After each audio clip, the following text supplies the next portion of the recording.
must sin again. Lord, forgive me. Lord, forgive me. Things I don't understand. Sometimes I need to be alone. Bitch, don't kill my vibe. Bitch, don't kill my vibe.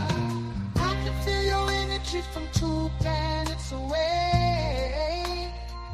I got my drink, I got my music, I'ma share it, but today I'm yelling, bitch, don't kill my vibe. Bitch, don't kill my vibe. Bitch, don't kill my vibe. Bitch, don't kill my vibe. Bitch, don't kill my vibe. Look inside of my soul to find gold and maybe get rich. Look inside of your soul and you can find out it never exists. I can feel the changes. I can feel a new life. I always knew life can be dangerous. I can say that I like a challenge and you tell me it's painless.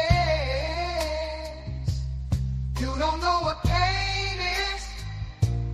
How can I paint this picture when the club line is hanging with you? Fell on my face and I woke with a scar. Another mistake living deep in my heart. Buried on top of my sleeve in a flick. I can admit that it did look like yours. Why you resent every making of this? Tell me your purpose is petty again. But even a small lighter can burn a bridge. Even a small lighter can burn a bridge. I can feel the changes. I can feel the new people around me. Just wanna be famous. You can see that my city finally put me on stages. To me that's amazing. To you that's a quick check. With all this respect, let me say this. I am a sinner who's probably gonna sin again. Lord, forgive me. Lord, forgive me. Things I don't understand. Sometimes I need to be alone. Bitch, don't kill my vibe. Bitch, don't kill my vibe. I can feel your energy from 2 planets away. I got my drink, I got my music, I will share it, but today I'm yelling. Bitch, don't kill my vibe. Bitch, don't kill my vibe. Bitch, don't kill my vibe. Bitch, don't kill my vibe. Bitch, don't kill my vibe. Bitch, don't kill my vibe. I'm trying to keep it alive and not compromise the feeling we love. Trying to keep it deprived and only co-sign what radio does. And I'm looking right past you. We live in a world on 2 different axles. You live in a world, you're living behind the mirror. I know what you're scared of. Feeling emotions inferior. Shit is vital. I know you had to. This shit is vital. I know you had to die in a pitiful vein. Tell me your watch and a chain. It's way more believable. Give me a feasible game. Rather a seasonal name. I let the people know this is something you can blame on yourselves. You can remain stuck in a box.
And I ask myself, is life worth living? Should I blast myself? I'm tired of being poor, and even worse, I'm black. My stomach hurts, so I'm looking for a purse to snatch. Cops give a damn about a nickel. Pull the trigger, kill a nigga, he's a hero. Give the crack to the kids, who the hell cares? One less hungry mouth on the welfare. First ship them dope and let them deal the brothers. Give them guns, step back, watch them kill each other. It's time to fight back, that's what Huey said. 2 shots in the dark, now Huey's dead. I got love for my brother, but we can never go nowhere unless we share with each other. We gotta start making changes. Learn to see me as a brother instead of 2 distant strangers. And that's how it's supposed to be.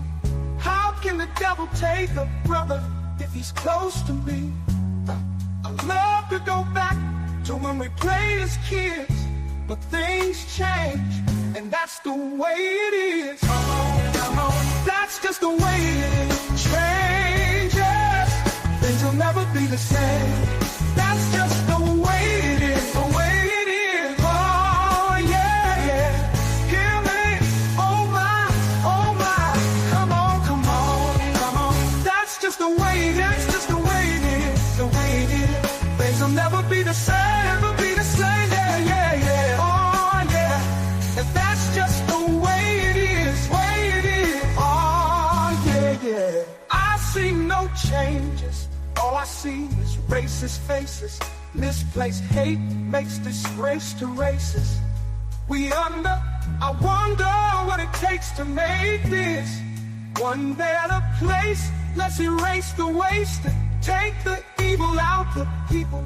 They'll be acting right, 'cause both black and white are smoking crack tonight. And the only time we chill is when we kill each other. It takes skill to be real, time to heal each other. And although it seems heaven sent, we ain't ready to see a black president.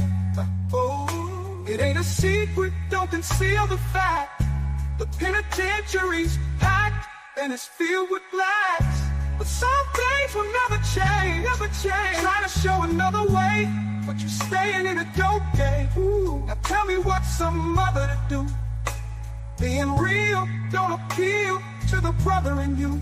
Yeah, you gotta operate the easy way. I made it G today, but you made it in a sleazy way. Selling crack to the kids, I gotta get paid. Well, hey, well that's the way it is. Come on, that's just the way it is. Changes, things will never be the same. That's just the way it is, the way it is. Oh yeah, yeah. Hear me? Oh my, come on, come on, come on. That's just the way it is, just the way it is, the way it is. Things will never be the same, never be the same. Yeah, yeah, yeah. Oh yeah. That's just the way it is, way it is. Oh yeah, yeah. Oh yeah.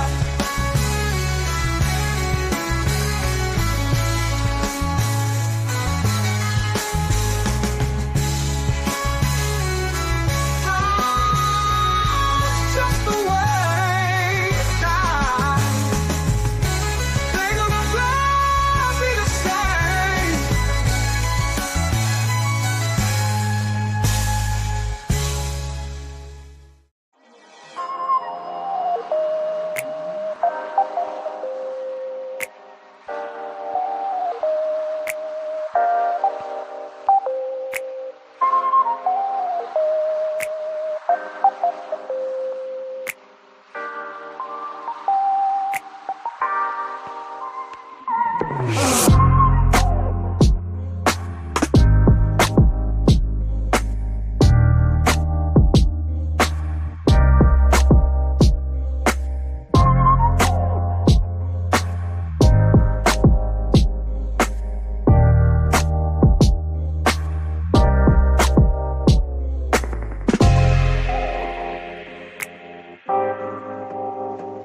No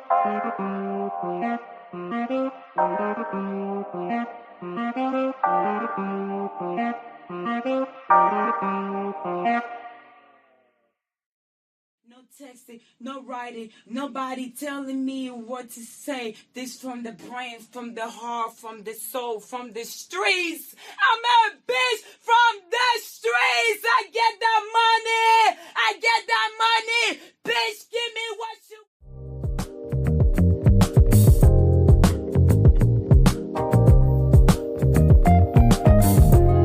Check 1, 2, let's go.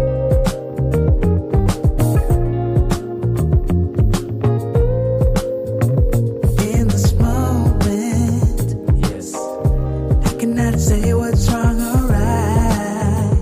No, it's not hard to fool me. No, 'cause I'm addicted to the good life. Yes. Yeah, lead the way. I follow. No need to say. Where we are heading now, babe. I follow to the edge of it all. To the edge of it all. So tell your good night, 'cause I'll find no better one. Yeah, susceptible now before the moment flies. Ooh, so tell you good night, 'cause I'll find a better one. Ooh, susceptible now before the moment flies. It's not a problem, no, 'cause I know what I'm getting into. Yes. Yeah, and nothing can stop me. No, 'cause I'm addicted to what you and I realize. Lead the way. I Come on in. follow. No need to say. Where we are heading now, babe. I follow to the edge of it all. So tell you good night, 'cause I'll find a better one. Yeah, susceptible now before the moment flies. Before it flies. So tell you good night, 'cause I'll find a better one. Susceptible now before the moment flies. Yeah. All right. We are back. We are back. You want to come home with me tonight? It's been a while. So what is it this time? You just want to be held, or you want the LD? What you think it is? I want the LD, baby. And then I want to be held. That's all right with you? You know me. It's my duty to please that booty.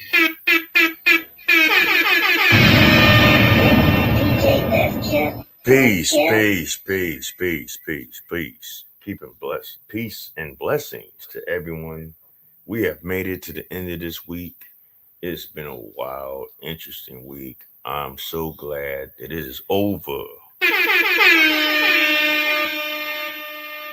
It's been a long week, y'all. A lot of things been going on in the world. A lot of things has been going on in everyday life. But hopefully you all are out here being safe, being blessed.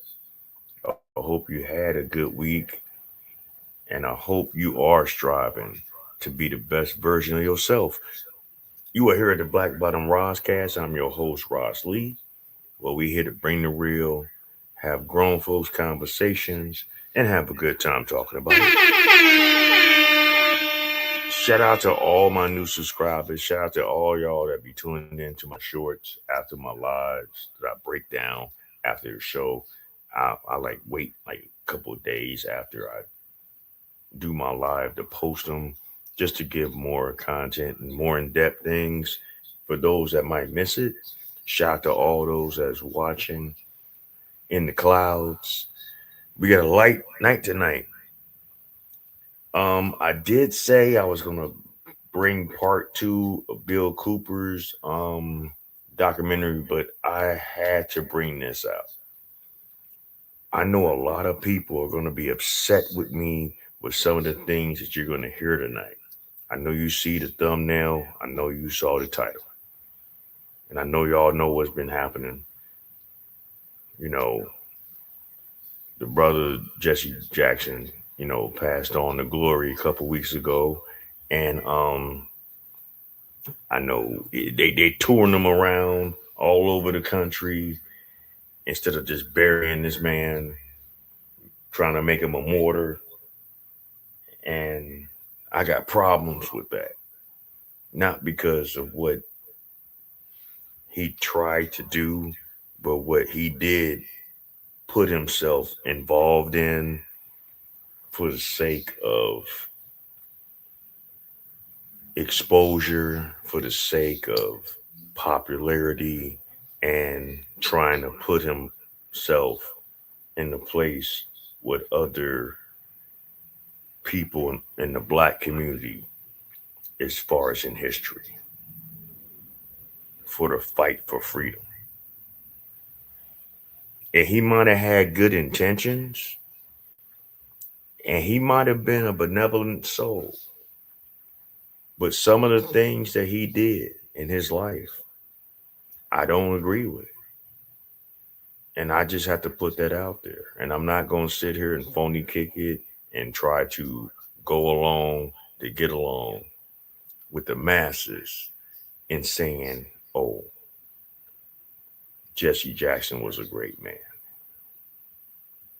And you probably wondering why I named this title the way I named it. It's because you're going to hear some things within what I'm going to have us review on that might make you think, might bring up old memories that you might have stayed dormant, or it might make you look at the whole picture of the plight of Black America in a different light. And like I said, there's nothing wrong with having your heroes. There's nothing wrong with having people that you revere. But to know the truth is a lot stronger than living a lie. Okay.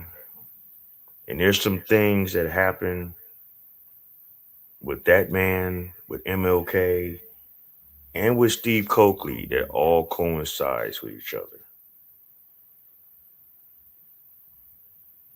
So we're going to review, we're going to commentate, we're going to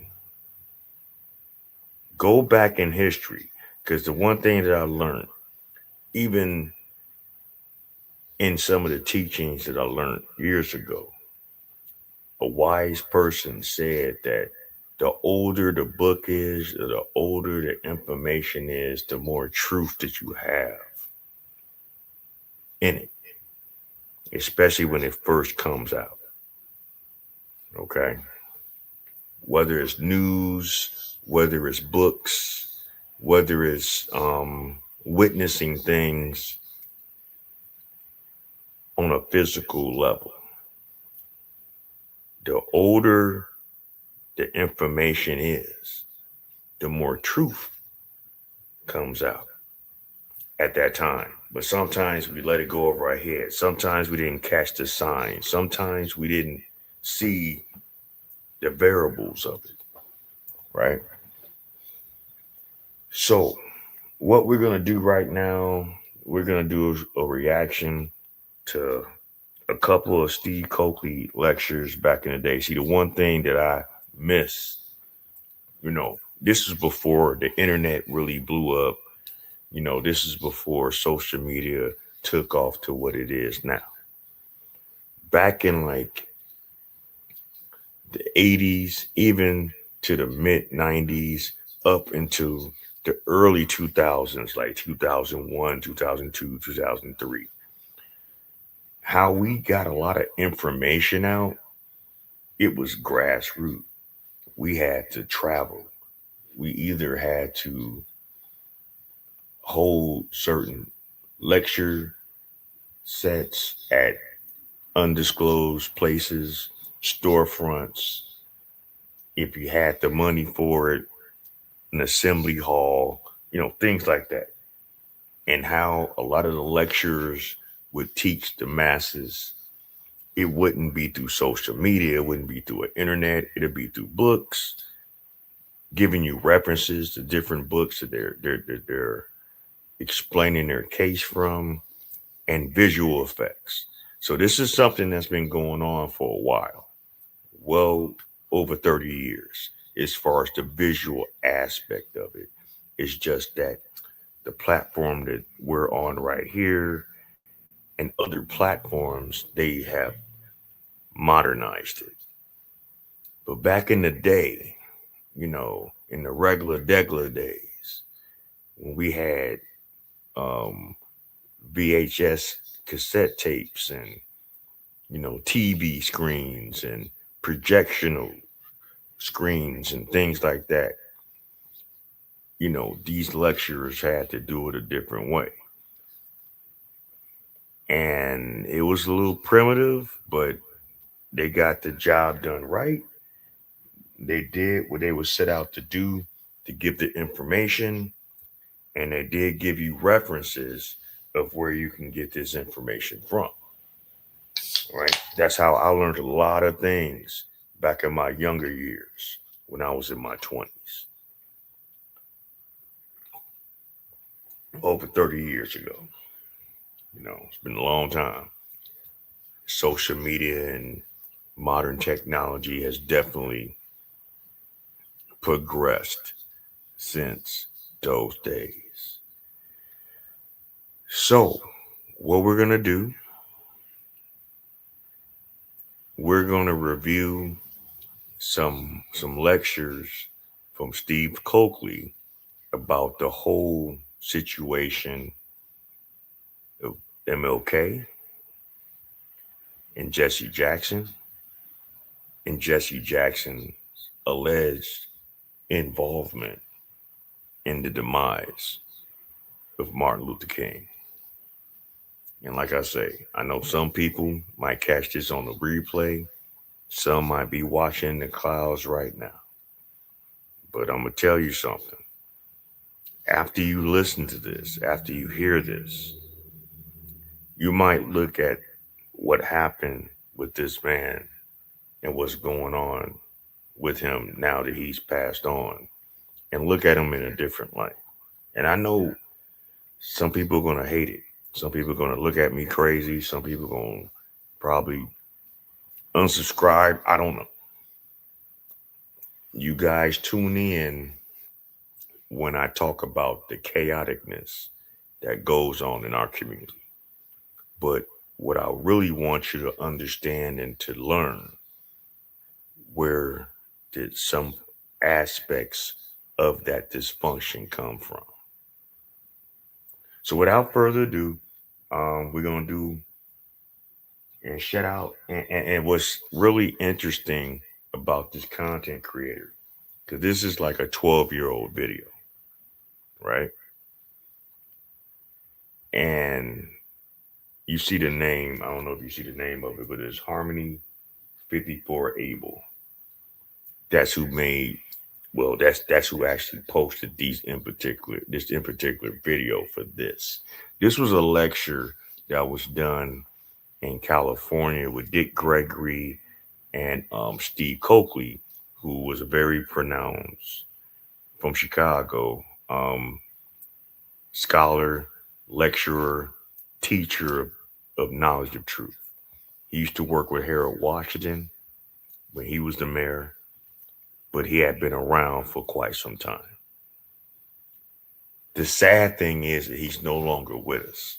And I think once he really started putting this kind of information out, is when he really started to be targeted for certain things. And this is like in the early 2000s. This is definitely after 9/11. This is done off of a video recorder, them old school recorders, that we used to have, them camcorders. Some of y'all that's old enough to remember, you know what I'm talking about. And it was, constructed on a VHS, tape. So the quality is not as good. The visual is a little grainy. The volume is a little low. So if you really want to hear this, I'm gonna need you guys in the Black Bottom Roscast family to do is turn the volume up on any of your devices that you're using this on, and black out whatever background noise that you're having, and really tune in to what you're about to witness. There's some things that happened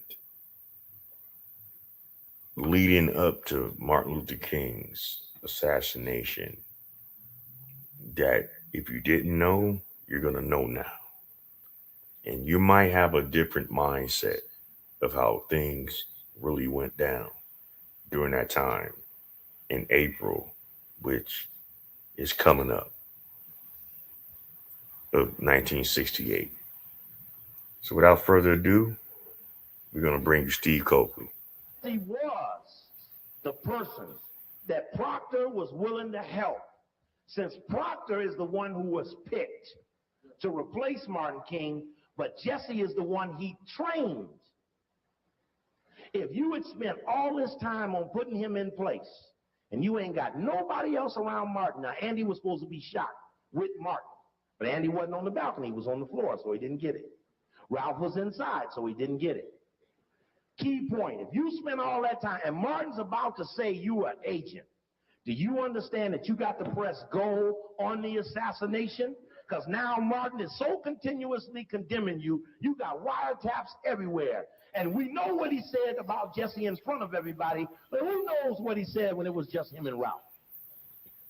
Now keep in mind, if you're wondering where this is going with this, okay, towards the later days of Martin Luther King's life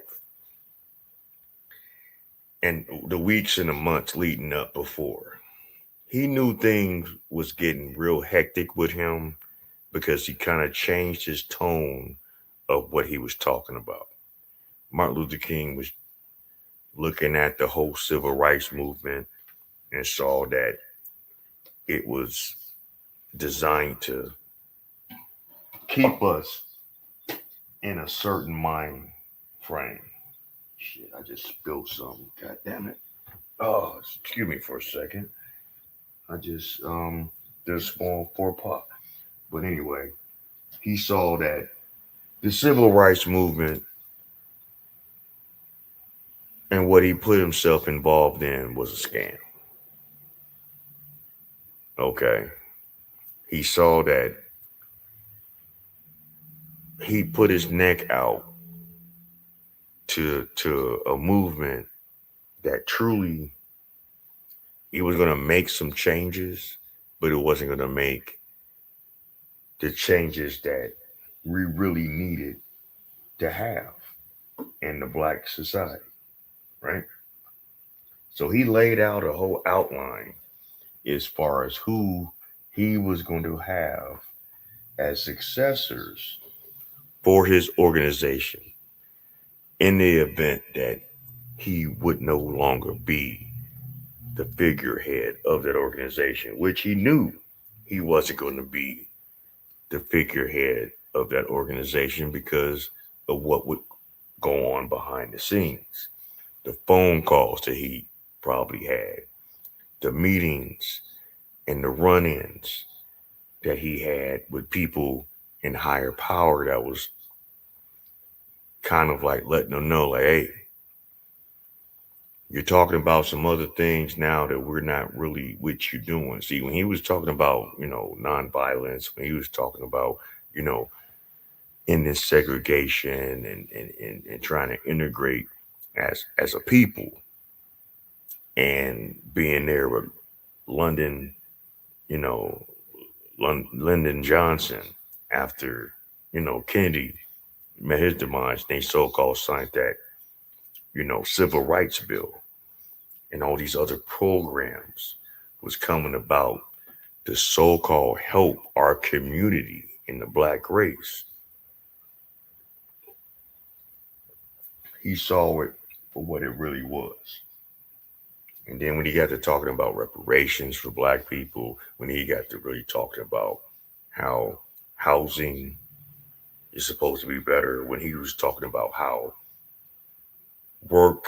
working class should be more, structured to help everyone that's trying to, do things. And deeper than that, they was looking at him like, now you're getting outside your body. Robert Abernathy was his right-hand man in the organization that he was with during this time. That was supposed to have been the next in line to take over in the event that Martin Luther King wasn't going to be around no more. Jesse Jackson found his way to get involved in his organization, but he was down the trough as far as leadership. Martin Luther King didn't like Jesse Jackson. He didn't like what he was trying to do.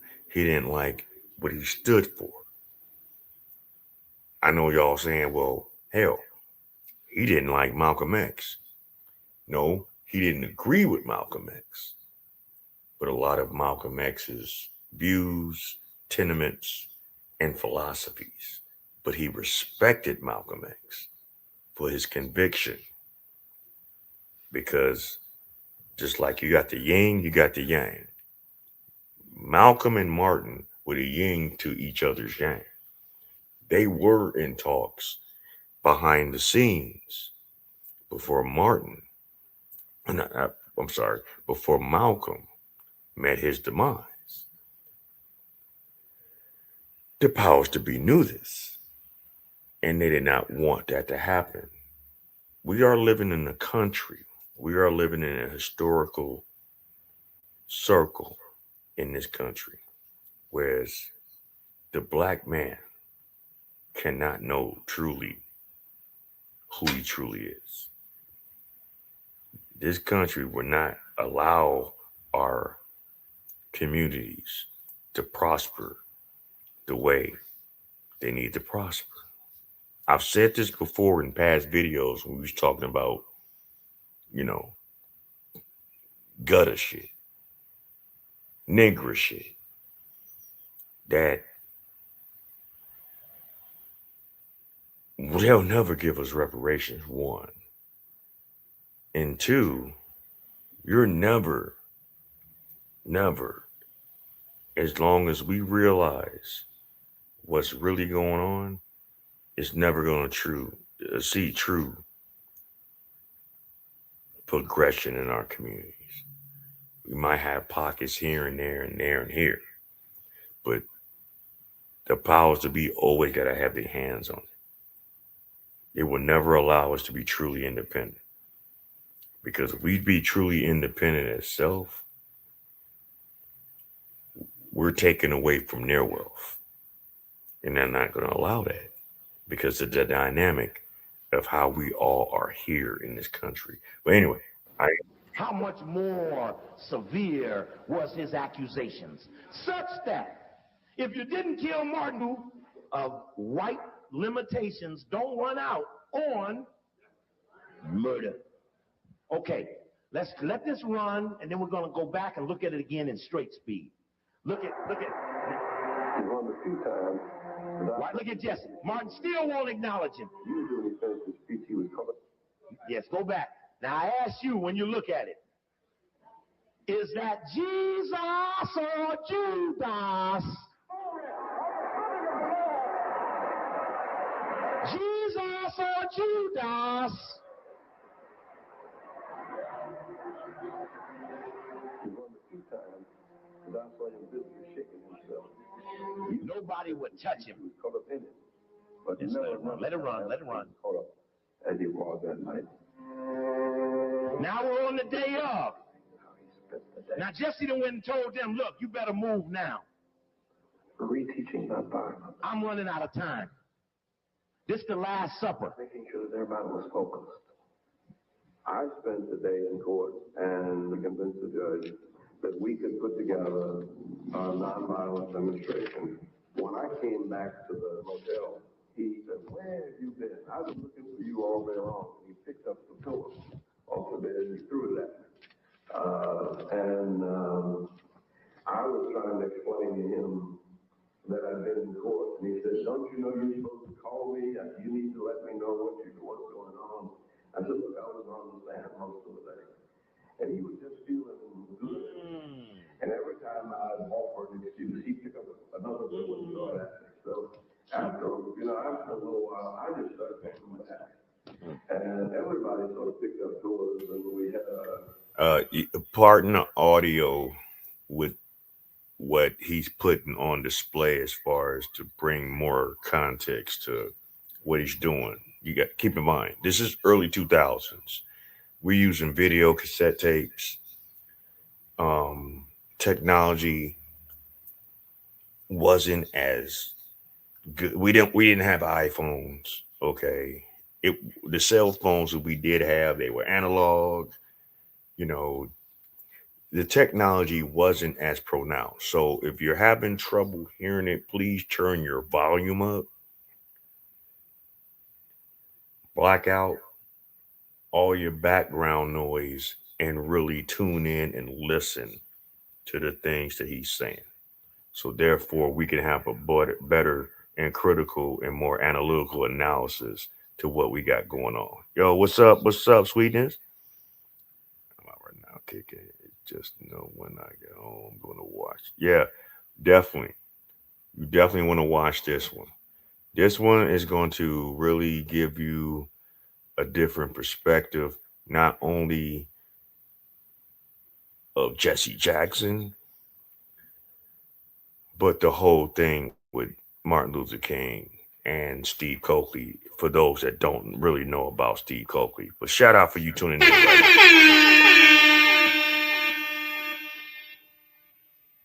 I mean, it's a very childish pull fight. And then the last one, like he always liked to eat catfish at the little rainbow there. And then they just set him up a platter. And Dr. Aguilar was upset because she only sent one platter. And one kid said, "Hush, and put the plate in the bed and said, everybody, get something out of this plate to eat."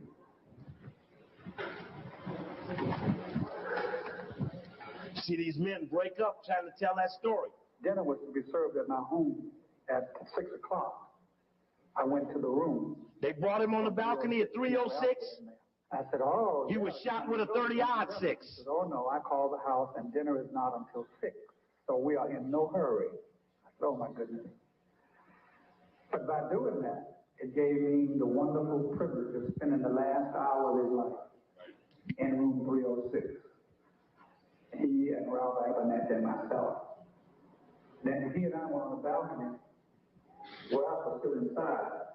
And he was greeting people he had not seen. I was in the parking lot, and we were suggesting that it was cool, and maybe he ought to go back and take a top coat with him, just in case. I heard him above me. It's my man, Hosea. And we had a limousine. I could touch the limousine. It belonged to us by one of the local fuel homes. And I heard a voice, the guy who was driving the limousine. He said, Dr. King. Dr. King said, yes, Joe. He said, although the car is on, it's chilly. I recommend you get your coat. And the last word he said in this word, okay, Joe, I get my coat. And I was something, pow! Stop. Oh, stop. Go back. Key point. Let's go back. There's Just the just to maid right go there we back were to looking what you're for. There's saying, the cart. Oh, Trump wasn't invited. And just to let y'all know, you know, when Jesse Jackson first ran for the presidency in the mid 80s, he didn't have any substantial financial backing. But guess who donated a substantial amount of money to Jesse Jackson? Donald Trump. See, I don't remember that. See, all y'all started hating Donald Trump when he decided um, he wanted to go from siding with the Democratic Party and going Republican because he saw the values, the core values of Republicans. And I'm not saying that Republicans is all the end all be all. I'm not saying that. But what I am saying is when it comes to family structure, when it comes to finances, when it comes to business, yeah, the Republicans is on that. When you look at the Democrats, it's all about welfare, it's all about inclusism, it's all about radical behavior, and there's some radicals in the Republican Party. Hell, look at the Bushes. There's another story that I'm gonna bring out. I don't know if anybody remember about John Kennedy Jr. If you're old enough to remember who John Kennedy Jr. was, because he's no longer here, and how he was heralded to be the next hot thing back in the 90s, the son of John Kennedy, and what happened to him. Oh, yeah, I got some things on him too. See, I'm a history guy. So not only that we're going to talk about the things that we talk about on it every day, I want to bring y'all to the light and understanding as far as history. So you can have a better understanding as far as what's going on. You say, I knew Trump wasn't invited, Roz. I was telling slow motherfuckers that they didn't believe me. No, they weren't going to invite him. That would have been a bad look if they would have invited him. He would have went. I'm sure he would have went. But with all the shit that he got going on, I don't know if he would have came. Hell, they've been putting Jesse Jackson on this fucking world tour for the last 2 weeks. They ain't buried him yet. Man, put the motherfucker to rest. If nothing else, I mean, goddamn, man, y'all trying to make him a martyr. Y'all didn't do that for King. Y'all sure didn't do that for Malcolm X. And you sure wasn't going to do it for Fred Hampton. But y'all going to do that for him? Anyway, let's go. We got a lot to unpack right now. oh. Okay, let's freeze it at the highest point where Jesse's back is in the pit. Right there. Stop. There we go. There's Jesse Jackson. There's the maid. There's the cart. There's the white boy, Lau, Laue, head of the community strike, a member of the Community Relations Service of the Justice Department, which spies on racial tension. His boss was Roger Wilkins, the nephew of Roy Wilkins. There's Muriel McCullough, the FBI, CIA, Memphis Police Department informant, who now works for the CIA. There's Martin King laying there with the towel over his face. Brother, I appreciate this pointer. This really helped out a lot. There's Ralph. There's Andy. Now, why is Jesse running up this way when everybody else came up that stairway and went that way? Because he had to make sure that room 316 and 317 didn't have no remnant of invader running out of it. Remember, he had just, that could have been the invaders running down that ramp right there. And if you talk to Jesse Jackson Jr., you know that he took on his daddy ways as being a swindler. Remember that shit that Jesse Jackson Jr. happened to him and his wife some years back? what, about a decade or so ago, and they had to go to prison for taking campaign funds. You know, I used to live in Terrortown when he had his office right over there off 71st and fucking Yates. You ain't never saw nobody over there. You ain't never saw that motherfucker open. But what I did see was a lot of motherfucking shootings and a lot of bullshit. You say you'll be buried tomorrow and gave me the info already. Oh yeah, I'm sure anybody that's on the south, that's from the south side of Chicago, know some of this history. I'm just giving you a brush up so you don't forget, because everyone want to hail this man as being a great man, and he wasn't the greatest. I'm sorry. I just got to say that he plugged himself in the folklore of history, but he wasn't the end all be all for the upliftment and the plight of the black people, not only just here in Chicago, but all over the country. But anyway, let's go. And when those people start that phony pointing, maybe the invaders might have went, no, no, down there. You understand? Because the invaders had what? Okay. Now, there's the maid. There's the cart. You see that cart? There are the wheels. You understand? At 6 o'clock, you ain't changing no beds and no motel? Check. Okay, let's let it run. There's a good shot of McCullough. There's Martin with the towel over his face. There's Martin again. I looked up and didn't see him on the balcony, except that I saw his shoes sticking out the end of the balcony. All of the police, instead of going to where the shot came from, they were all coming to see what happened. So the picture on the balcony was, I was trying to say, it came from over there. Stop. Stop. There we go. That's good. There's that phony point. There's Jesse's head right there, making sure that he ran up there and gave a phony pointing. Now, here's the problem with the people pointing. All of the people pointing were this way, looking up to Martin. The shots came from behind them, whether from the bushes. And if he honored what he did, what he's doing, it's a self-sacrilegious thing. He is that narcissistic that in death, he wanted his body paraded all over the country so everybody can revere him. And that's some crazy shit. So you said basically this was already planned while black people was complaining about him not being buried yet.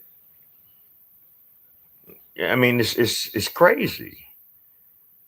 It's narcissistic even in death.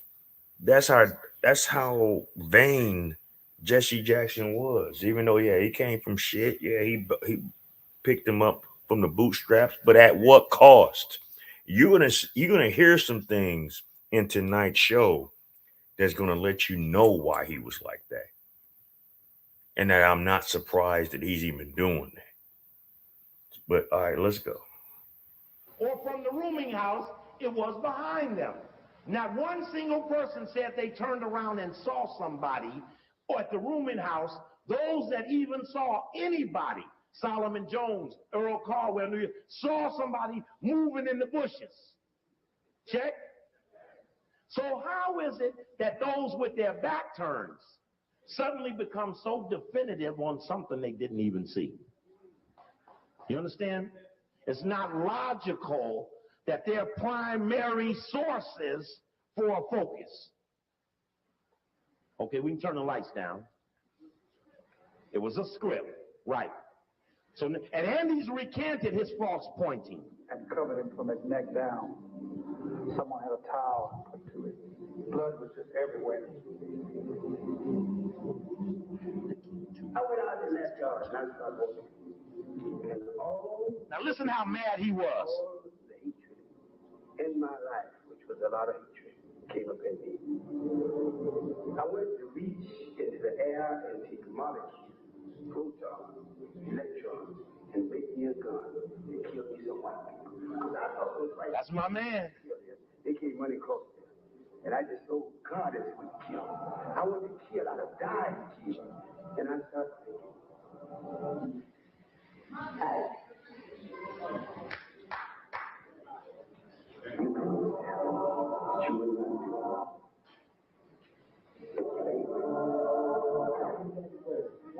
Okay, now watch this. After so much pressure being put on Jesse Jackson, Tim Russell of Meet the Press puts Jesse on April 5th, 1998, and takes him right back to that moment we just looked at. And who did Martin say speak for him that night? Who? Okay, listen to this. Turn it up. But it really doesn't matter with me now, because I've been to the mountaintop.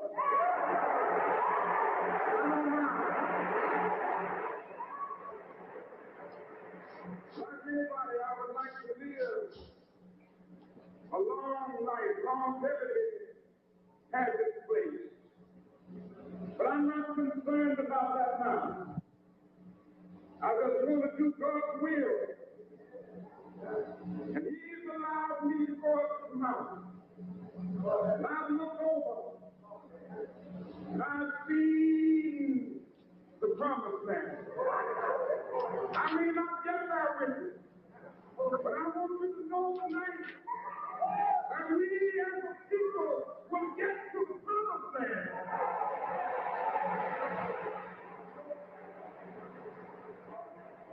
So I'm asking You hear Jesse hollering, go ahead, go ahead. The loudest affirmator, you know. I've seen the glory of the coming of the Lord. Now, As he concluded his speech, he walked behind, and there, as you see, stop. on the shoulders. Now, what's happening? NBC Meet the Press, the most watched Sunday news program, goes back to this moment that we're out teaching is a point of distrust and evidence of Martin's dislike to Jesse. They go right back to that spot, put him right on Rockefeller's NBC, toss that ball right up, and say, Jesse, now when I toss this ball up, I want you to stuff it home. So he puts a circle around Jesse's head and a circle around Martin's head, calls it close, and says, you were one of Martin's closest associates. What did Martin King say to you the night before he died? What's up, Black? Well, what questions you got? Because we're going to talk about it. And I get what the children have to say. I mean, who's not going to love their father, especially a father that's in their life? Who's not going to love their father? I'm not going to discredit that. But we got to really understand history right now. Just because a man has children, just because a man has the ability to take care of his children, what a man does to do that, that shows the character of that man. Okay? I already put it out here. The other show that I did was even Betty Shabazz, with all the bullshit that Malcolm was going through, did not want to follow truly behind closed doors the instruction of her man. She would leave days on end, leave him with the children. He got all this other shit going on. And because she wanted to be who she wanted to be, left that man to all whatever the fuck else was going on. The movie does not depict historical facts. And that's the only thing that I really hate about biopics. They don't really show you or give you true information. So what question you have? Because I'm willing to answer. You know, you want to ask it right here, or do you want to come up on the platform? Because if you want to come up on the platform live, just say you do. Now I'll give you the link and you can come on the platform right now. But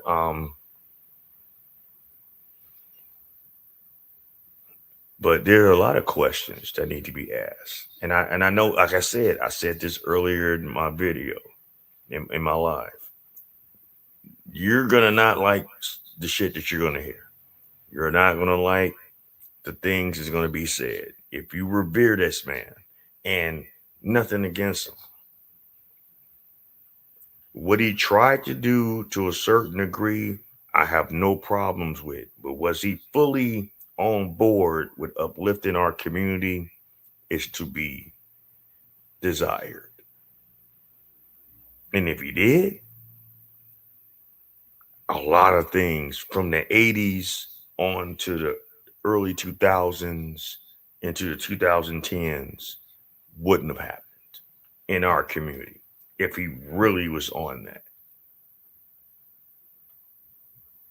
If he was such the black leader, if he was the one after Malcolm died, after Martin died, after Fred Hampton died, after all these other soldiers either went to prison or met their demise. He was the one that was supposed to usher us into a better way of life.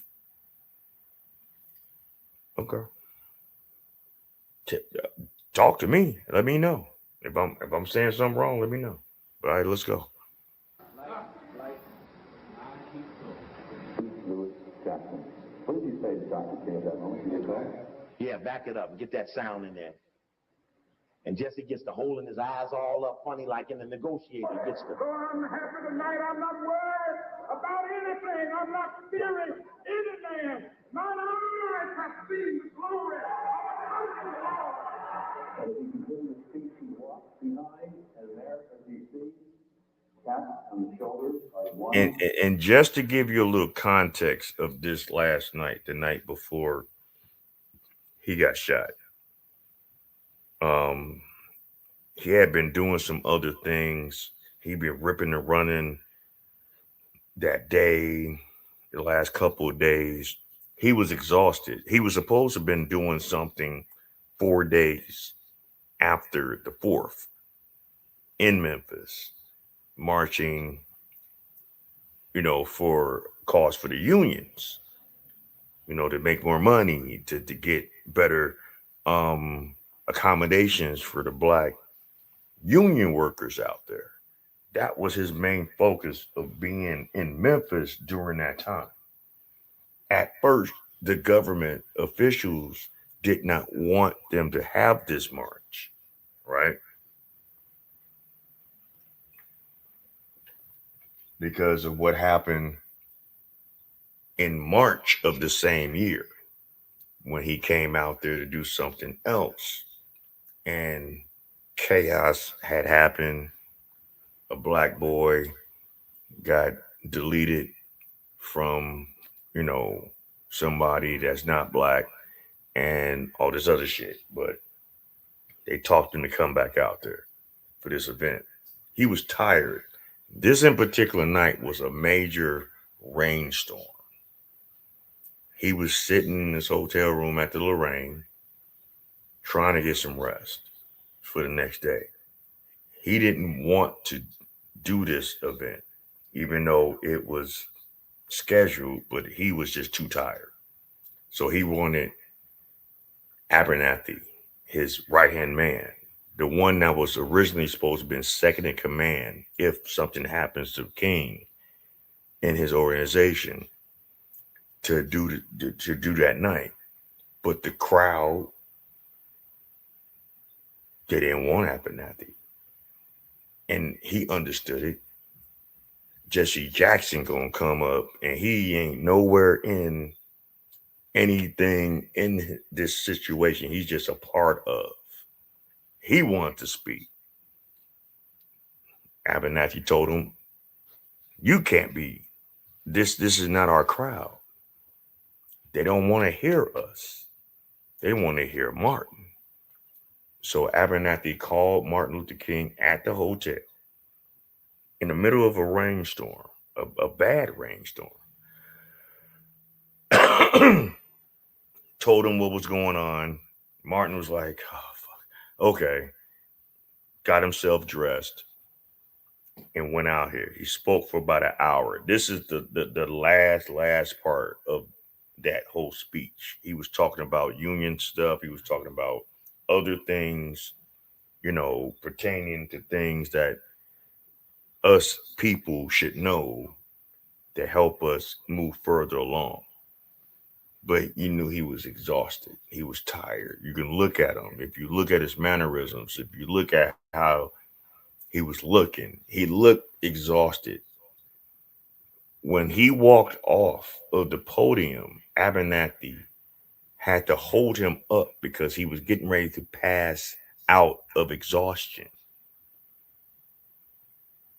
Word to the wise. Martin never liked Jesse Jackson. He never liked what he stood for. He never liked how he moved. It was just something about him that he didn't like. And I'm quite sure all of us can attest to this, that it's always, even though they're around you, whether you're in the same circles, whether you're in the same family, whether you're in the same neighborhood, there's always going to be somebody that you're going to look at and be like, man, I just don't like this motherfucker.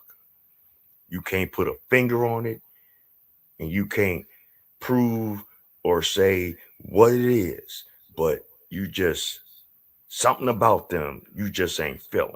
You ain't rocking with them like that. So you kind of, you got them around, but you kind of got them, treating them with a long handled spoon. Martin didn't acknowledge this man that night. And he was right there to try to put himself in the spotlight. But I'm telling you, this is about to get deep. So I'm gonna let this ride out. So this man. Highlights two faces and wipes Ralph out.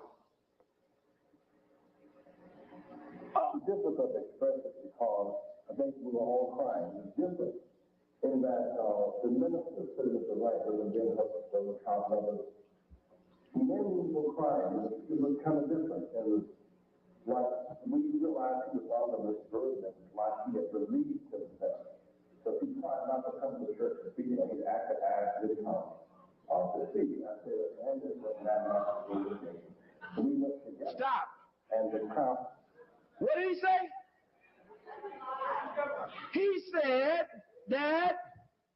He said, as you know, it was men crying, Ben Hooks and Billy Kyles and as you know, he asked me to make that speech that night, and I said I'd only make that speech if I can take Ralph with me. Now, here's the point. There would be no need to do no stupid stuff like that unless something else was going on that compelled the need to give him a chance to reconstruct history, to protect his face from the faceless people who got the facts.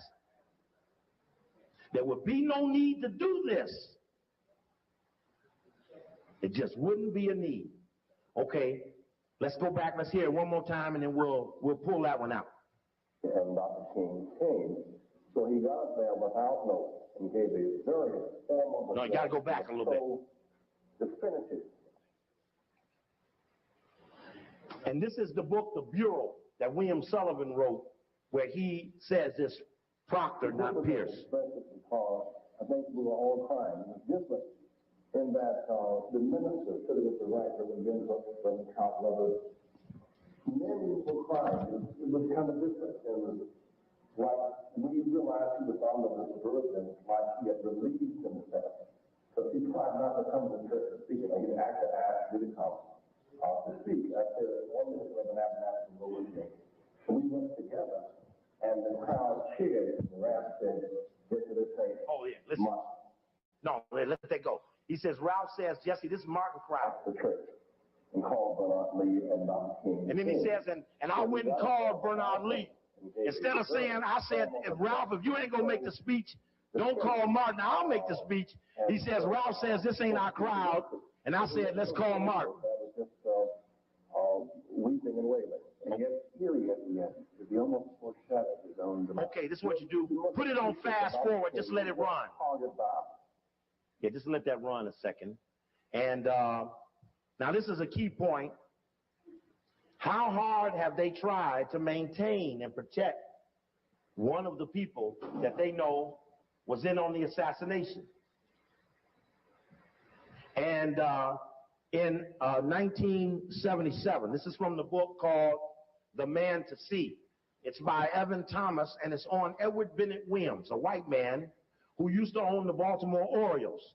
If you read that book by Spike Lee on the Malcolm X movie, Captain Joseph talks about Elijah Muhammad going to Benny Williams to try to get the men out of jail who were allegedly accused of shooting Malcolm X. So he was known as a real fix-it white man who could fix a case in a minute. Big time white boy.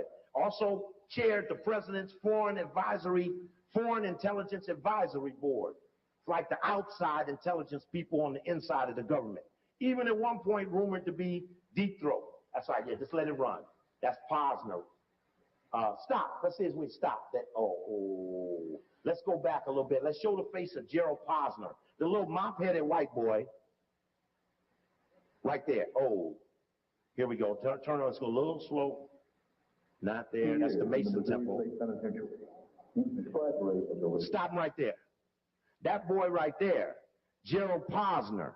He wrote this book right here, Killing the Dream. He wrote this book, Killing the Dream. And on the back of his book is that picture with Jesse, Martin, and Ralph, with Martin looking real puzzled. Can you see that? Okay. And in his book, Killing the Dream, he tries to help out Billy Kiled. Because in William Pepper's book, Orders to Kill, he says that Kiled is a Memphis Police Department informant. So Posner, he's going to defend Billy Kiled, and he puts this in his book. He says, Mike Ware. Said Jordan gained the election? He says here, Kiled told, in his book, Orders to Kill, William Pepper raises the strong inference that Kiled might have been an FBI informant. It's degrading and insulting, quote, Kiled says, about the author Pepper's accusations. It casts an aspersion over my 40 years in the civil rights movement. I saw how Pepper operates.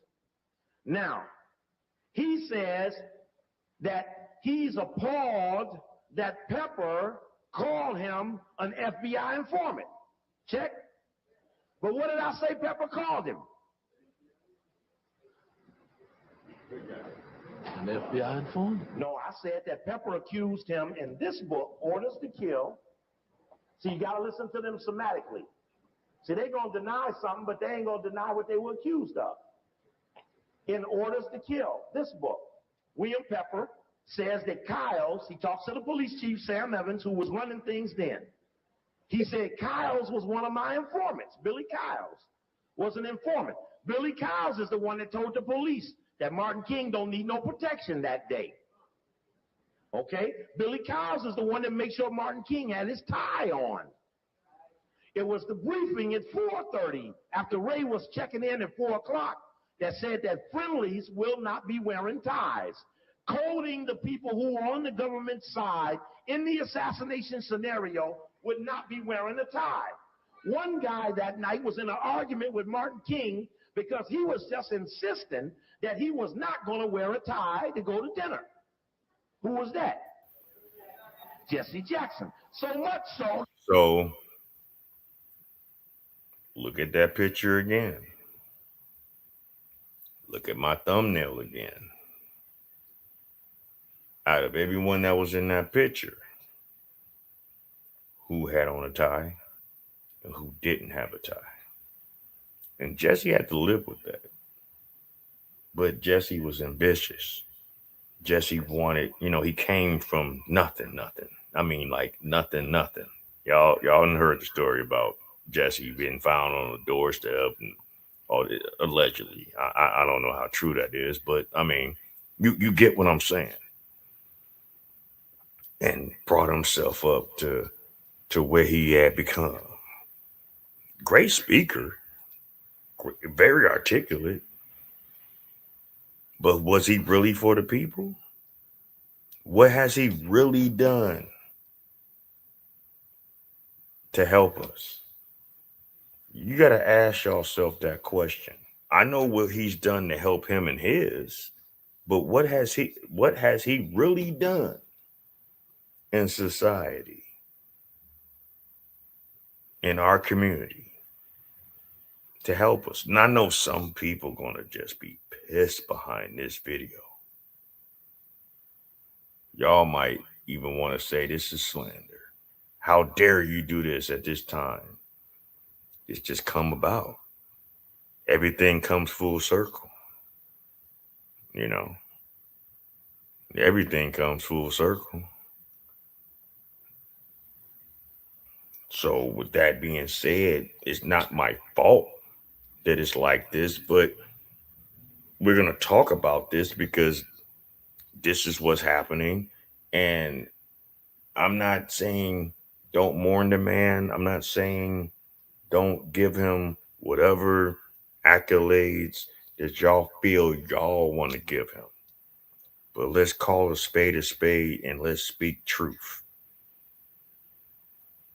Was he really for the black community? Or was he just for himself and his own political and economic gain? I mean, I'll wait. That the argument is what held Martin King on the balcony so the shooting could go down after Kyles stepped away so they could get a better shot. Check. But my point here is that Posner defends Kyles as not being an FBI informant. The only problem was he was accused of being a Memphis Police Department informant. I mean, to me and you, an informant is an informant. But when you're somatically denying something, make sure it matches the accusation. Check.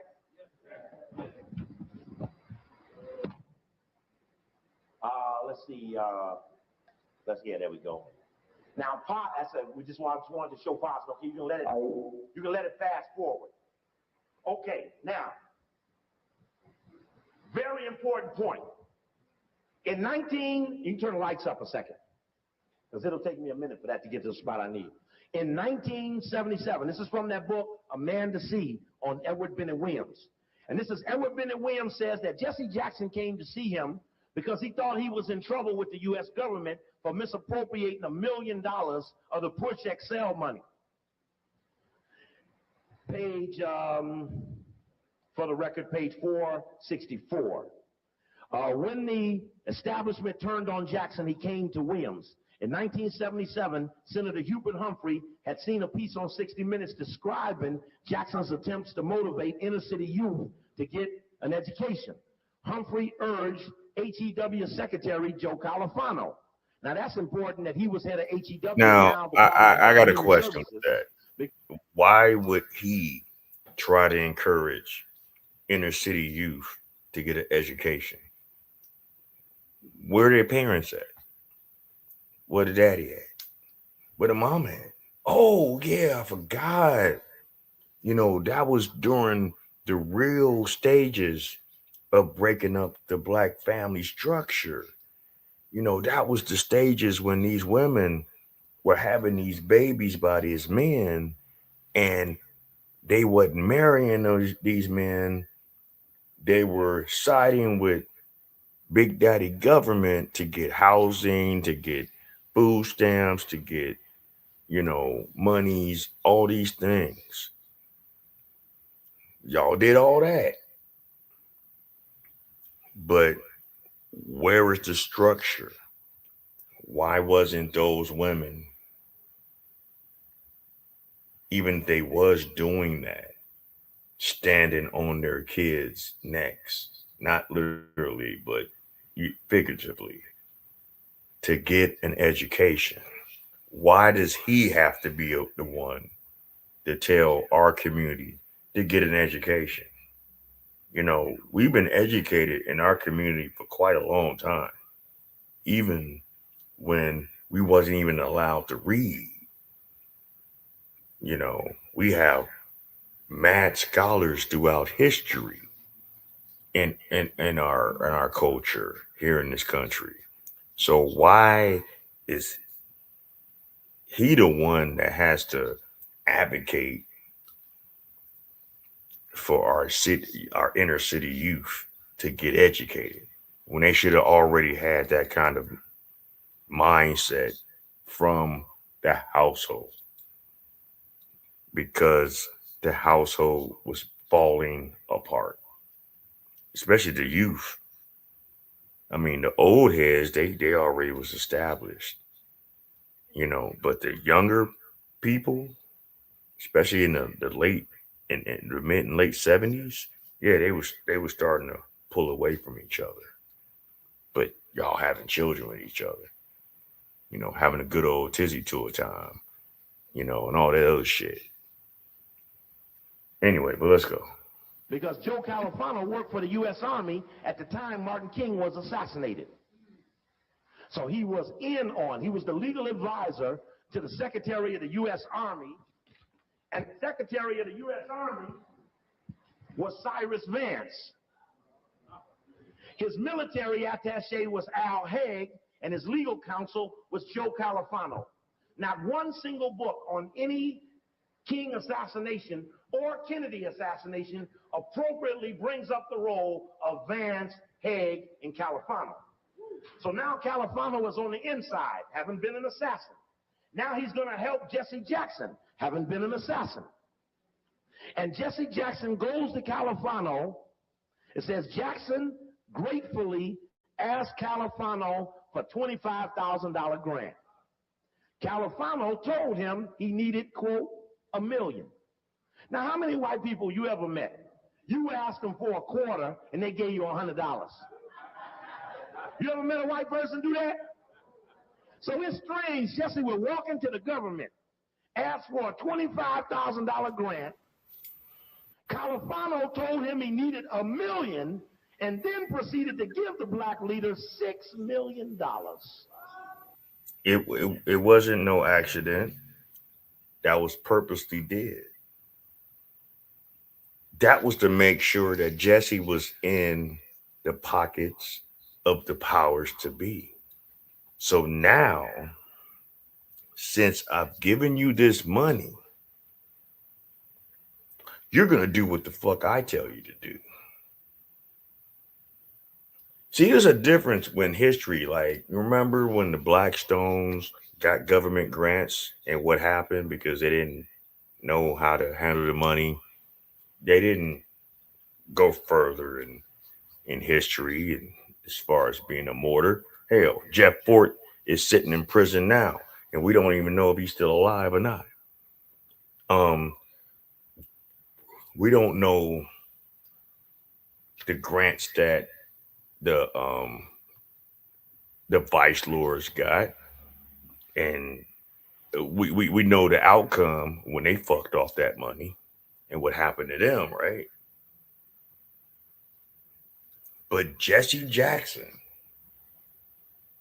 just so happens to ask for a small amount.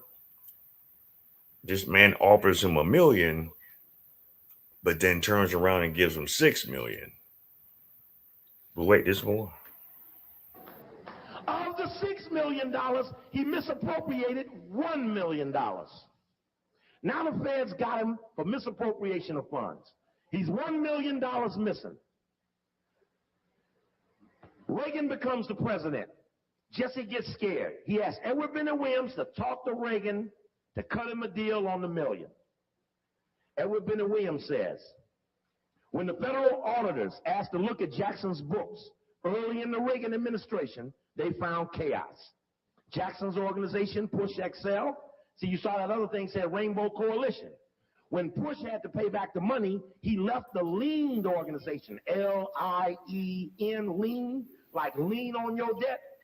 He left the organization that had a lien on it and went to Washington and set up another organization. When Push paid back the lien, he leaves Washington and sets up Push Rainbow Coalition. Check. And I'm pissed about that because the person that started the Rainbow Coalition was Fred Hampton.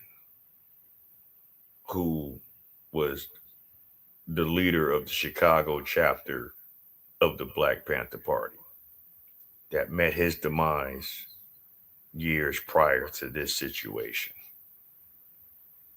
So basically, you can consider what Jackson did is grifting and piggybacking off of someone else's idea. Because the Rainbow Coalition in Fred Hampton's time was totally different than the Rainbow Coalition of what Jesse Jackson did. I mean, you can hate me if you want, but it's a true thing.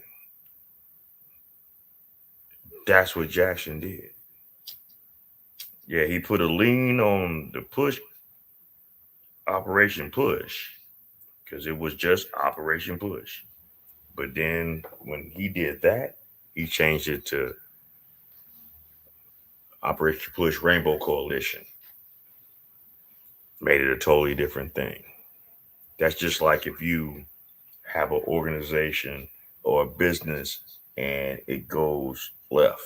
Say you got Ribs and Tibbs restaurant.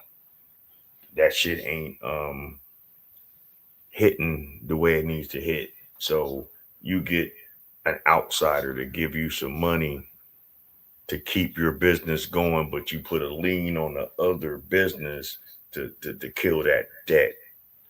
So you change the name of your original business to something totally different.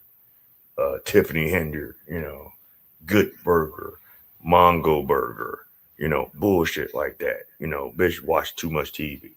But anyway, all right, let's go. Okay, because you got to watch him. He's a magician. But the white man is his Merlin. Jackson's organization, Push XL, was unable to account for $1 million of the money. The matter was referred to the Justice Department. Jackson came to Williams claiming that he was a victim of a vendetta by the Republicans. The case was dragging on, producing unflattering newspaper stories at a time when Jackson was trying to raise money for his 1988 presidential campaign. And Williams says that when he talked with the Reagan administration, he said quite the contrary. They were not only not trying to arrest Jackson, but had favorable viewpoints of him, so much so that they cut a deal to pay back $550,000 of the misappropriated money at $125,000 a year. And again, as I said earlier, that's when Jesse left Chicago, went to D.C. Just a case in point. The only point to that is no black man would ever be allowed to pay back a misappropriated grant when Abernathy's son just went down for $1,500. Now, I just want to keep that in line. Now, let's go back to something else very critical. Washington Post story. This story is dated July 12th, 1999. And the story, which I've now collaborated from the declassified documents that I have, FBI examined private life of King's successor. It says that after King died, the FBI began to investigate Coretta Scott King, Ralph Abernathy, and Andy Young. They emphatically said, we cannot trust these three, and we must do everything we can. They dropped the investigation of Coretta. They then went on to do to Andy and to do to Ralph what they had done to Mark. That was on April 12th that they signed the memo. On April 12th, I'm going to show you Jesse Jackson announcing that every time there's a crucifixion, there's a resurrection, saying that he is the resurrected man. Okay, what's that other tape you got there, Mr. Brown? Let's put this one in. Okay, let's put that one in and take it backwards a little bit. There's no other tape that back there that you have? And that one is still rolling? Okay. Now,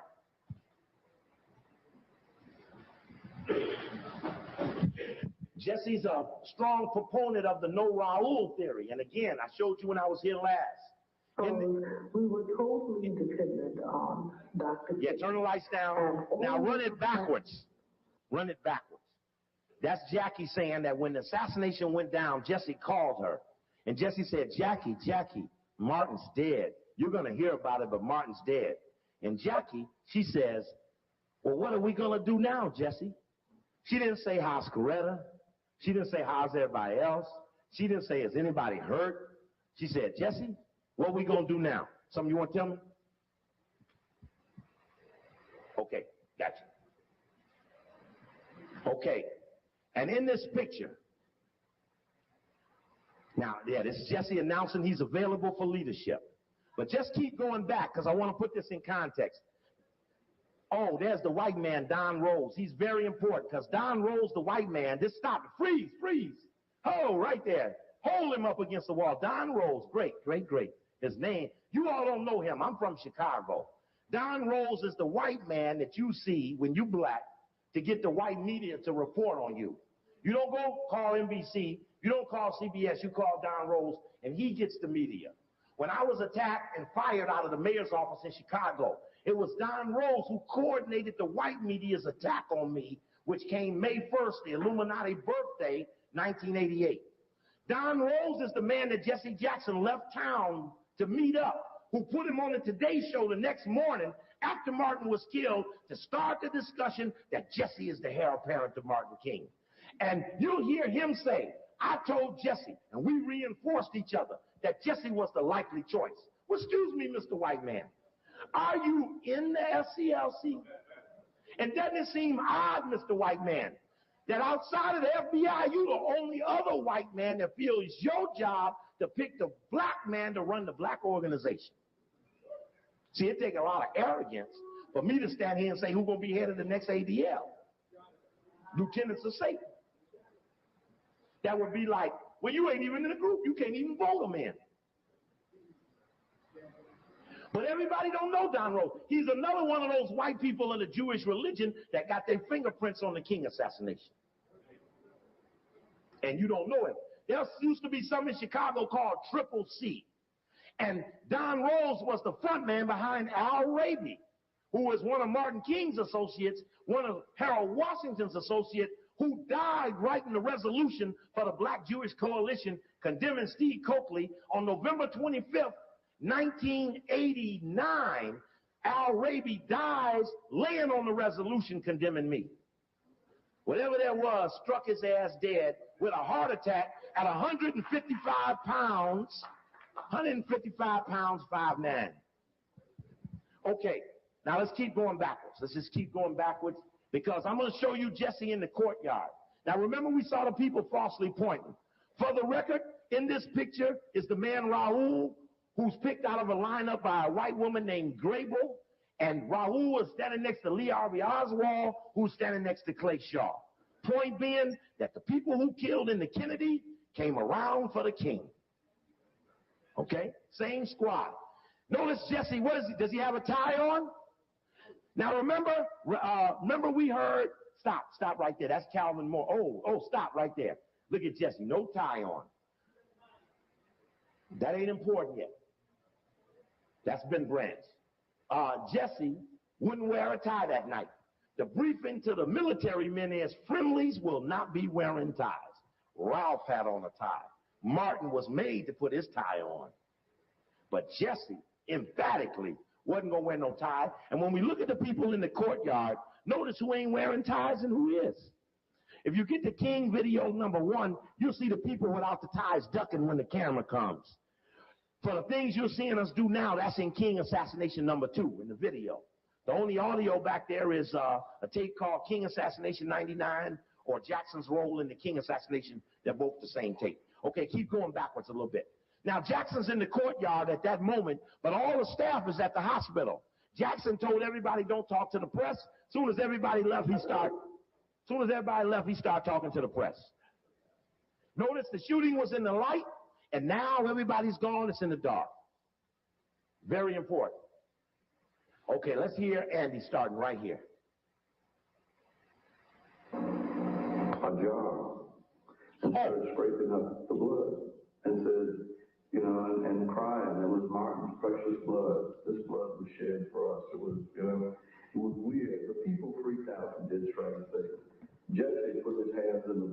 wiped it off in front of the shirt. And it was, and what do you do? You heard that, right? After they took Martin to the hospital,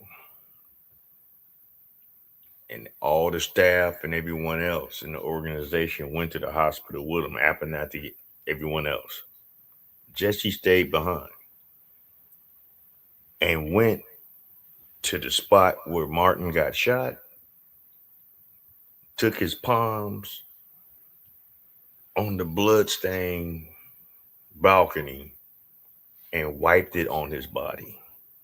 That's why you heard the story that, oh, he held him and, blood was on him. That's the story that he put out. And that's just the narrative that the media put out. But you heard what was said right here. All right, but let's go. You tell the truth. In a moment like that, Tell the truth. Abernathy, Young, and others went to the hospital. Notice nobody's giving a statement. Where the media began to swarm. Look at Jesse. Yes, sir. Did you hear what he said? Stop in a second. Jesse saying in his southern accent, I need me a ride to go see Dr. King. Anybody got a ride I can go see Dr. King? Now the staff done left with the body. Ralph's in the ambulance with Martin. The rest of the staff's in the cars behind the ambulance. The police who have cut off all of Memphis are moving this procession. Are moving the procession towards the hospital with a police escort, since all the roads are closed. Now, there's a tape back there. Might be one. I don't know if there's one. I don't think there is one. Coakley TV. But I did a cable show in Chicago laying out the King assassination in Jesse's role. And I said this for the record before. Jesse saw the program. And when Jesse, for him. Because as I mentioned, as Jesse would see me in the public, all my friends go, whoa, here comes Jesse. Whoa, Steve, see, it's going to be fireworks. And then they watch Jesse run around me. And I'm saying, if I'm talking about him, just like if you was talking about me, I'll hunt your ass down. You would never see me run from somebody dogging me out. Especially if it's unrighteous.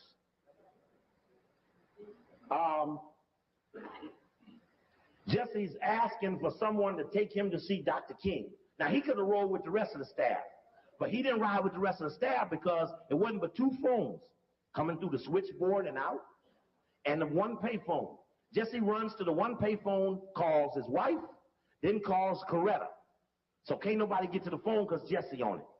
So the staff go. Everybody says no talking to the press. They all leave. Jesse sees they all gone. Knows he's looking around. Can I get a ride to see Dr. King? You know ain't nobody going to take him but another staff member. After he says it long enough, ain't nobody to take him. The press says, come on, Jackson, talk to us.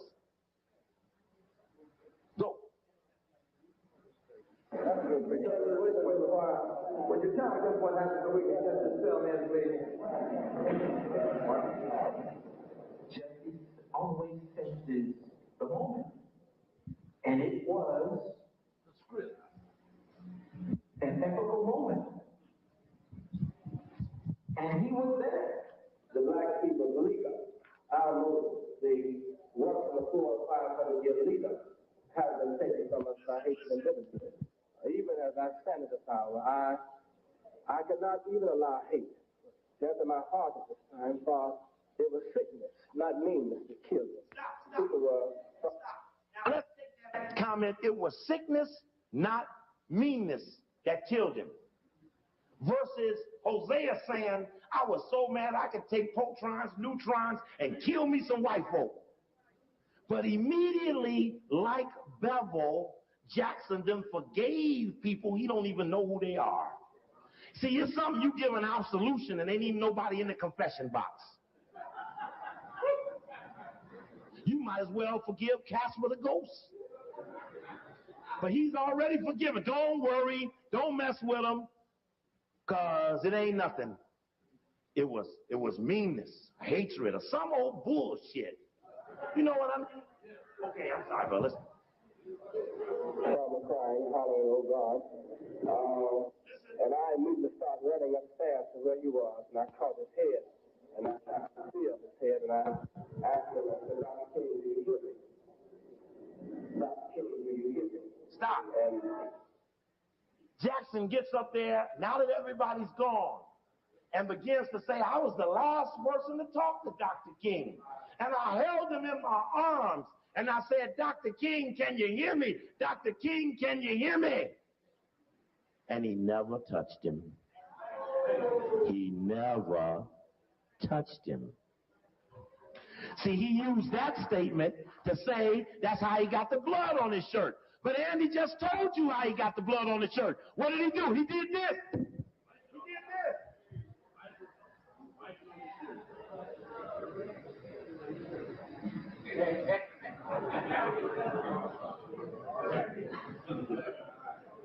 You catch that?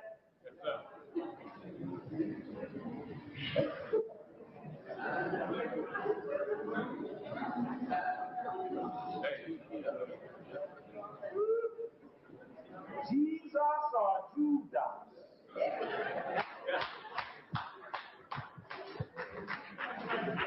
Okay, so now Ralph Abernathy was the only person to hold Martin, just to be clear. And Ralph held him from the moment of the balcony till they put him on the stretcher. Ralph was the only one in the ambulance. Ralph was the only one in the operating room. Ralph was the only one at the autopsy. And you will cry when you hear Ralph Abernathy say, when they take that saw and cut open Martin King's brain, and he says, and I was looking there on that gurney at my buddy, and when they cut his head, I knew my buddy wasn't in that body anymore.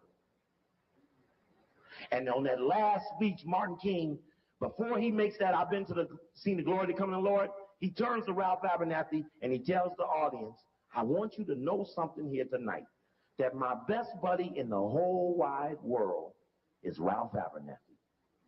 And why did he have the need to tell everyone who he loved as his friend unless he felt someone trying to falsely plant themselves as that person? And again, since Jesse was 6 in the order, there was no way he was the heir apparent, and Martin had already carved out the structure of the organization. They all knew it was Ralph after Martin.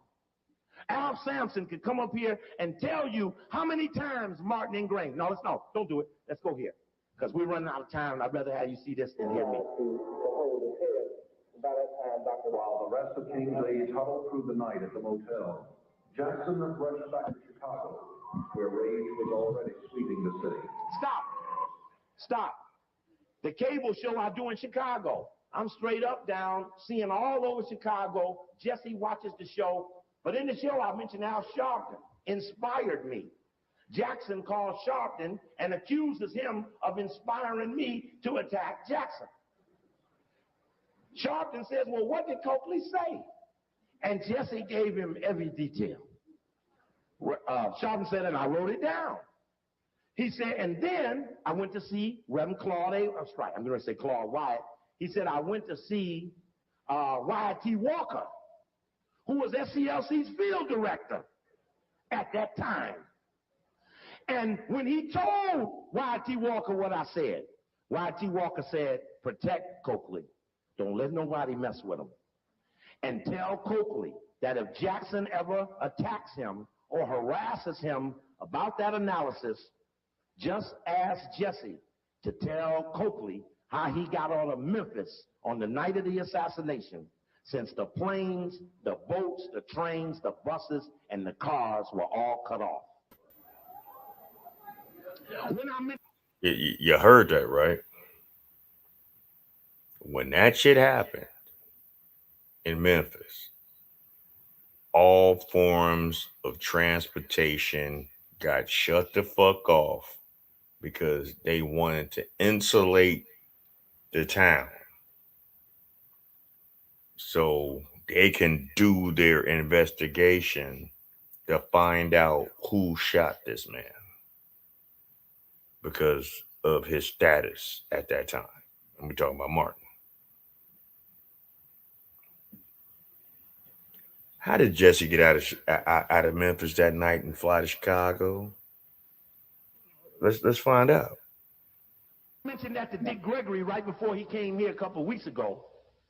Dick said, well, you know what happened, don't you? The FBI called the airport and let one plane out. One plane that had one Negro man on it, who got away from the other saying he was sick. Jesse says, well, you know, when they had the investigation, they never talked to me. Nigga, you left. You wasn't there. And that's when Don Rose says, and Jesse and I began to plan his resurrection. Then you're going to see Jesse at April 12th say, I'm ready for leadership now.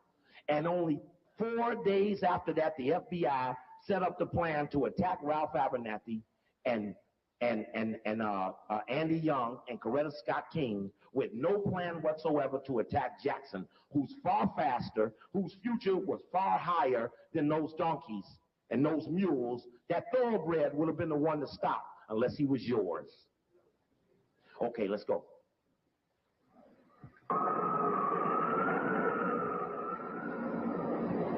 When we were going to get in the car, it was really a silence, you know, it was who's going to speak first, you know, because I didn't have the words to say, and he didn't know what to say. And when he came home, he got in the bed with his shoes on and the shirt. And he just laid in the bed. In public, Jackson had an altogether different demeanor. It was as if he could see his destiny opening up before him at last, and he rushed for it. 14 hours after the shooting, he appeared on the Today Show. Later that day, while listening to the solemn tribute at the Chicago City Council's memorial service, Jackson tapped Mayor Daley on the shoulder and asked to speak. Pointing to his shirt, Jackson said, "This blood is on the chests and hands of those who would not have welcomed King here yesterday." Then he called for calm in the city and end to the riot. Meanwhile, in Jackson's direction, a movement publicist was booking interviews on Chicago TV shows. They were falling all over themselves to get Jesse, and particularly as the word got out later that morning that Jesse had returned to Chicago and was wearing clothes stained with Dr. King's blood, and was appearing before the city council and so forth. Don Rowland accompanied Jackson to the tapings, the two men riding from studio to studio in the back seat of a car. He was thinking very clearly, thinking ahead, thinking of, frankly, his own career, the future of the movement, and his role within it. And we were both reinforcing each other with the view that Jesse was a very logical successor to Dr. King. But you know, I think it's just so much alive. I asked him what to do. Well, sir, I am available now. I'm more convinced that every time that there is a crucifixion in right and righteousness, that in every land universal that there is a resurrection. That is the King Needs, long resentful of Jackson, saw his behavior as brazen opportunism. They were already angry that he had spoken to the press in the hours after the assassination, and furious that he had so dramatically inflated his own part in the story of King's final moments. A lot of those resentments that had been buried in the movement and that allowed us to work alongside each other, but never got expressed in the emotion and frustration of Martin's assassination. Now watch Jesse walking in front of her. Jesse's walking in front of her at her own funeral. Look at him walking in front of her, and watch him turn around and look at her, and she turns her head. Their story went. King had Watch this. Jackson, told him to go do his own thing. She sees him looking, turns her head. He turns back, she turns back. That'll be in the tape. You can slow it down and look at it. Cut. Stop. Now watch this. Watch this. This is Pepper's book. Let's turn the lights on real quick. Now we're running down on time. I got to talk real fast. Page 246 of Pepper's book. In 1968, Ernestine Campbell and her husband owned the Trumpet Hotel, which abutted the Lorraine. No one has ever talked to her or asked her about what she saw on the fateful afternoon. Ernestine says she left the hotel and started home just before 6 p.m., driving her gold bronze Cadillac up Butler and turning right on Mulberry. As she passed the Lorraine driveway on Butler, she saw Dr. King standing on the balcony. She didn't hear anything because she had the car windows up and the radio was on. As she turned the corner onto Mulberry, she looked up and saw Dr. King lying on the balcony. She thought he had a heart attack. She stopped for a minute, wondering why people weren't running up to the balcony. Her attention was in particularly drawn to Jesse Jackson, whom she said had one foot on the first step of the stairway, looking up to the balcony while bent over, putting something into a suit bag.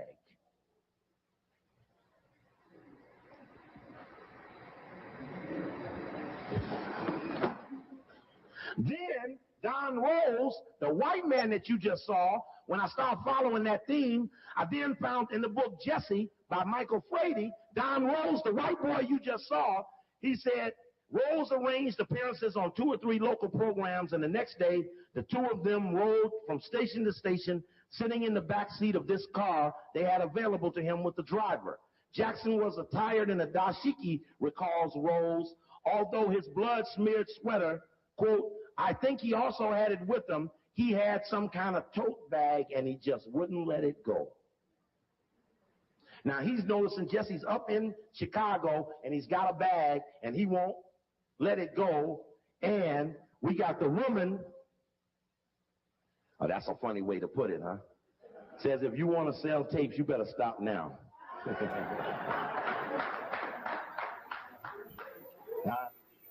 I understand. Russ said he didn't do it. But see, I just killed you. Who gave you that note? Okay. Let me just end this with showing, and I guess you all saw it. I don't need to show you the Kyle's thing. Y'all saw that. I would have put that in the record on the tape, but you all got that on the record in the tape. Again, if I was to show you these house assassination documents, and you were to look at the line of questioning, here's from one of the FBI documents. Ralph Abernathy and Andy Young also became bureau targets. Shortly after the assassination, the field instructed to report any information of possible immoral activities of King's 2 associates. Well, Jackson was ready for leadership. Why were you chasing Abernathy and Young? If Jackson is the one announcing he's ready to go.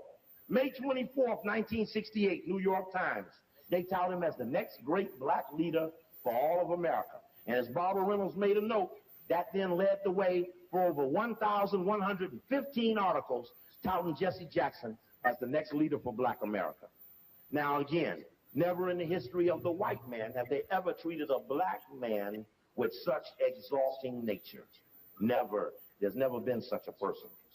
And last thing in not even Nat Turner.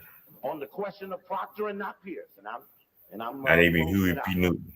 When Jesse was made ambassador to the Africa, not even Bobby Seale. The ambassador to Africa. Not even Fred Hampton. Not even Stokely Carmichael. Not even Marcus Garvey. Have they ever exalted in white media a black man to be the upper echelons of a leader to bring forth prosperity to the black community? All of Africa, Jesse Jackson, is the ambassador to all of Africa for democracy. In any case, Jackson also closely tutored in the elements of King's vision by several North Carolina A&T professors, especially by A&T president Samuel Proctor, who had been a fellow student of King's at Boston University and remained a counselor to him, a stocky man with a large, calm, heavy face who became something like Jesse's spiritual Merlin during those Greensboro days. He kept throwing King up to me, says Jackson, how King was able to do what he was doing, and he taught me how to be like that. Proctor remembers that, quote, Jesse was very moved by the image of Martin Luther King, and it was not long before he entered into what would prove to be a central fixation of his life, to be like Martin King.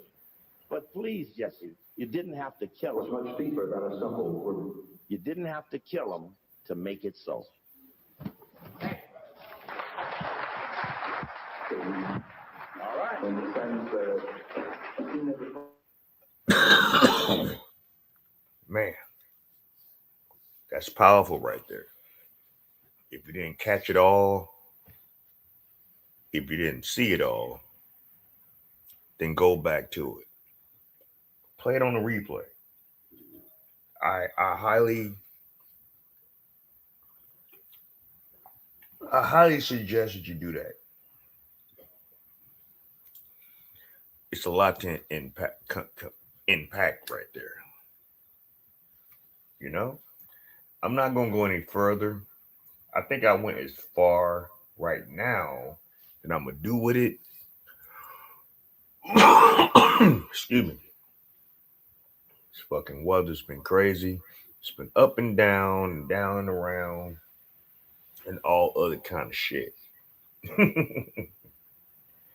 But I will say this. I will touch more on this.